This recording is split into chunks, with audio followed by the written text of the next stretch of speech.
चाहे आपके हालात इस वक्त कैसे भी हो।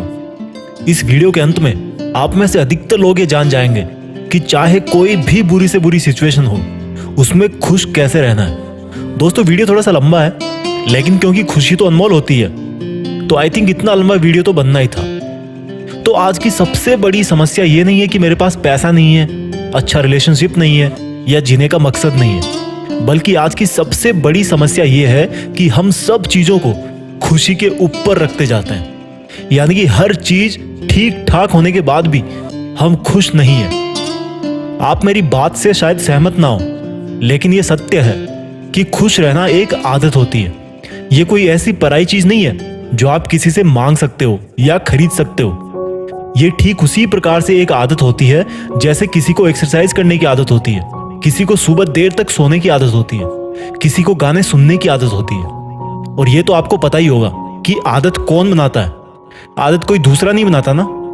जब आपका मन होता है तभी आप किसी काम को शुरू करते हो, है कि नहीं। लेकिन फिर भी लोगों को देखते हैं, जब कोई परेशानी होगी तो स्टेटस लगाएंगे, दूसरों को ब्लेम करेंगे, पूरा का पूरा दुख भरा बर्तन किसी और के सिर पे उड़ेल देंगे। तो जब आपका मन नहीं होगा खुश होने का, आप खुद डिसाइड नहीं करोगे कि हाँ मुझे अब इस वक्त से ही खुश रहना है, तब तक आप किसी से लाख उम्मीद लगा लो, आप दुनिया की सबसे लग्जरी कार खरीद लो या चांद पे पिकनिक मनाने चले जाओ, आप कभी भी खुश नहीं रह पाओगे। और मजे की बात तो देखो, आप तब भी किसी और को ब्लेम करते रहोगे कि तेरी वजह से मैं खुश नहीं हूं, मेरा ये काम बिगड़ गया इसलिए मैं खुश नहीं हूं, मेरी जॉब चली गई इसलिए मैं खुश नहीं हूं, या मैं एग्जाम में फेल हो गया इसलिए मैं बहुत दुखी हूं। देखो भाई, ये सब जो रीजन है ना आपके दुखी रहने के, वो सब के सब एक्सटर्नल है, यानी कि बाहर के हैं। और एक्सटर्नल चीजों को आपको किस वे में एक्सेप्ट करना है वो आप पे डिपेंड करता है। ये आप पे डिपेंड करता है कि जिंदगी में या एग्जाम में या रिलेशनशिप में फेल होने के बाद में हमेशा रोते रहना है या उस सिचुएशन को एक्सेप्ट करके स्माइल करके लाइफ में मूव ऑन करना है।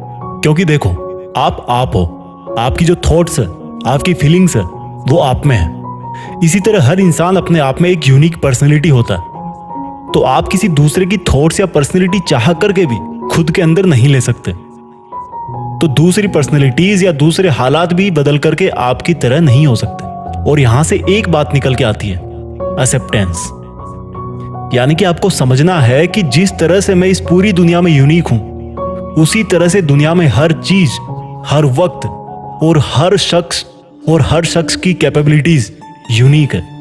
तो आपने इस तरह से एक्सेप्ट कर लिया कि मैं यूनिक हूं, मैं अपने आप को किसी से कंपेयर नहीं करूंगा, ना किसी से मुझे कोई जलन है। और जब आप अपने आप को किसी और से कंपेयर नहीं करोगे और अपने आप को यूनिक समझोगे, तब आप अपने आप को हर्ट करना बंद कर दोगे और आपका एग्जिस्टेंस इस दुनिया के सामने निकल के आएगा। समझ गए?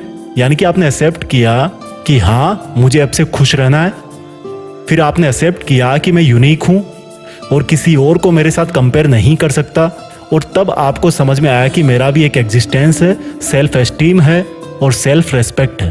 एक्सेप्टेंस का पहला टॉपिक क्लियर हुआ। उसके बाद बात आती है कि जब मैं दुनिया में सबसे यूनिक हूं, तो मेरी प्रॉब्लम्स, मेरी जिंदगी की अचीवमेंट्स दूसरों के जैसे सेम नहीं हो सकती। यानी कि सब इंसानों की अलग अलग प्रॉब्लम्स है।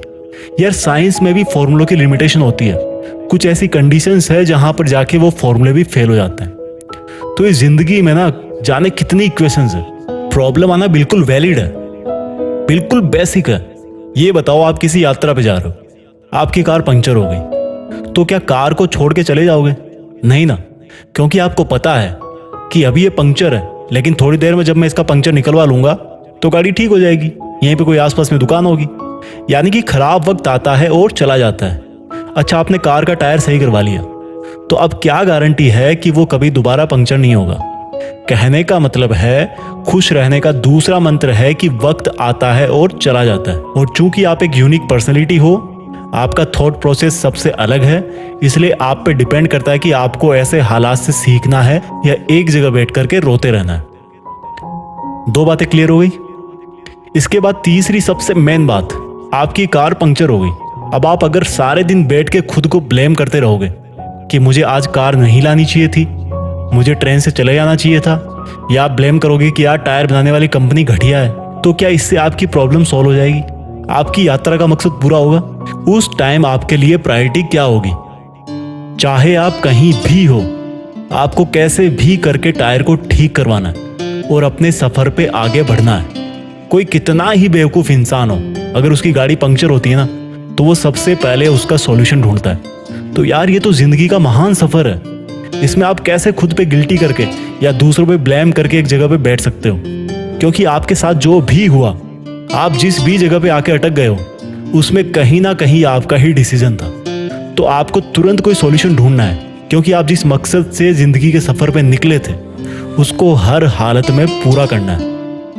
इसलिए बगैर सिचुएशन को जस्टिफाई किए, बिना कोई फालतू की अजम्पशन किए कि उसने ऐसा किया होगा या वो ऐसा कर रहा होगा, वो मेरे साथ ये करना चाहता है, मैं इसी के लायक हूँ, सब मेरी ही गलती है, इन सब को छोड़ के उस सिचुएशन से बाहर आने का सॉल्यूशन ढूंढो। क्योंकि कई बार बड़ी बड़ी प्रॉब्लम्स का सॉल्यूशन बहुत आसान होता है।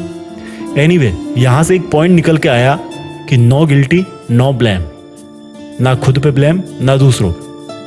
इसके बाद बात करते हैं चौथे पॉइंट की, जो इंसान जानते हुए भी नहीं करना चाहता यार। चेंज, एक बदलाव।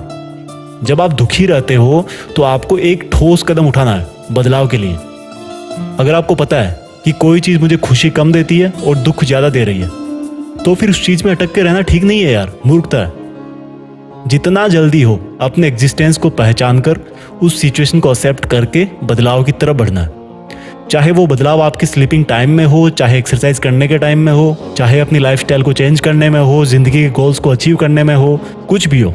गोल्स को कैसे अचीव करना है और कैसे मेहनत करते रहना है, इसके लिए आप जीत फिक्स के और बाकी सारे वीडियोस भी देख सकते हो। इसके बाद पांचवा और बिल्कुल सिंपल सा सॉल्यूशन आता है स्माइल, मुस्कुराहट।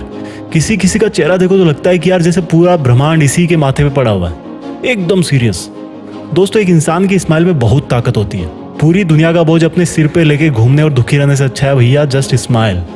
क्योंकि स्माइल करोगे तो आप खुश दिखोगे, और जब आप खुश दिखने की कोशिश करोगे तो आपको खुश रहने की आदत पड़ेगी।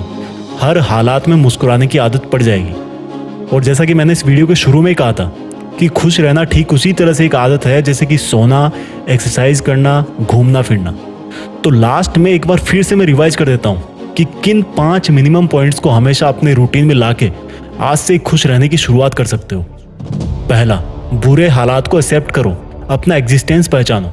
दूसरा, अच्छा और बुरा टाइम एक टायर की तरह है, जब तक टायर घूमता रहेगा सुख दुख आते रहेंगे और जाते रहेंगे।